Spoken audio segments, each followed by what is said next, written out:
With the latest news coming in on North Korea, as a United Nations report has now found that North Korea may already be in possession of nuclear devices. The revelation comes a week after Supreme Leader Kim Jong-un claimed complete nuclear deterrence. A panel of independent experts tasked with monitoring sanctions on North Korea submitted a report to the UN Security Council. The report says that Pyongyang probably has miniaturized nuclear devices which can be fitted on ballistic missile warheads. The North's last 6 nuclear tests reportedly pushed the country's nuclear program into the next stage. Now, the UN report accuses North Korea of producing highly enriched uranium and constructing an experimental light water reactor. North Korea could also be looking to improve their nuclear devices by using penetration aid packages and multiple warhead systems. UN sanctions have been weighing down heavily on North Korea since 2006, but the country has pushed on with its nuclear ballistic program. Pyongyang's last nuclear test was in September 2017. Since then, Kim Jong-un has held denuclearization talks with US President Donald Trump. In May 2018, Pyongyang blew up the tunnels at its main nuclear test site as part of its commitments to the United States. But experts feel this was just a hogwash, as there is evidence that only the tunnel entrances were destroyed. The UN assessment is that Pyongyang could reinstall its nuclear infrastructure in just 3 months. The expert panel also found that North Korea has been violating sanctions through illicit maritime export of coal. The country has also pocketed close to $2 billion using cyber attacks to steal from banks and cryptocurrency exchanges. For more details, let's quickly go across to our correspondent Bruce Harrison, who's joining me live at this hour from Seoul. A very warm welcome to you, Bruce. Now, how significant are these miniaturized nuclear devices that have been extensively highlighted in the UN report, Bruce? Also, I'd like to know if there has been any sort of reaction coming in from the North just yet.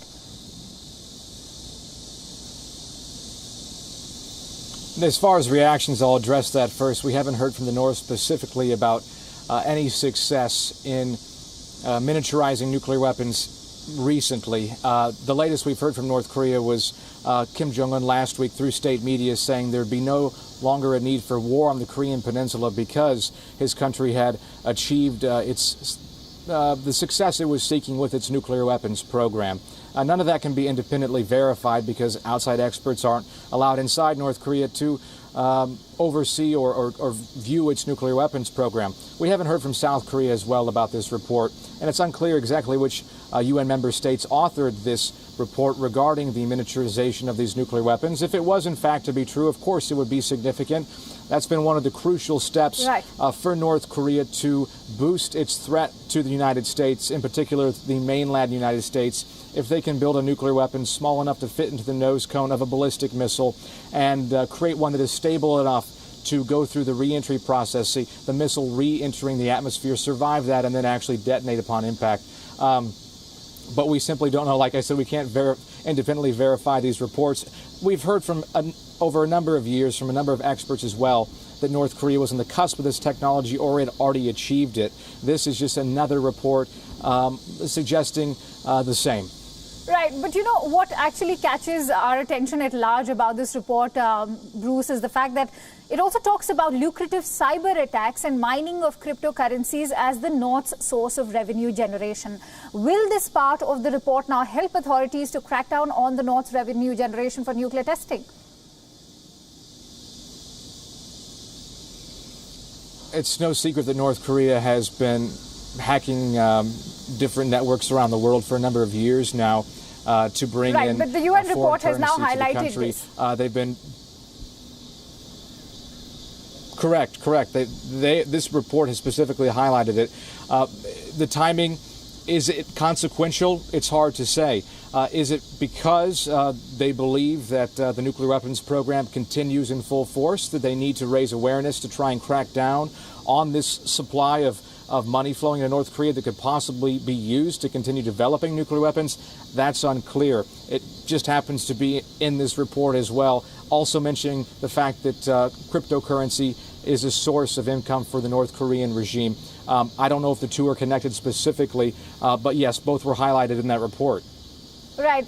Last but not the least, Bruce, is the UN report not a testimony to Donald Trump's failed efforts to North Korea's denuclearization plans? I'm sorry, could you repeat that question, please? Is the UN report not a testimony to Donald Trump's failed efforts for North Korea's denuclearization plans?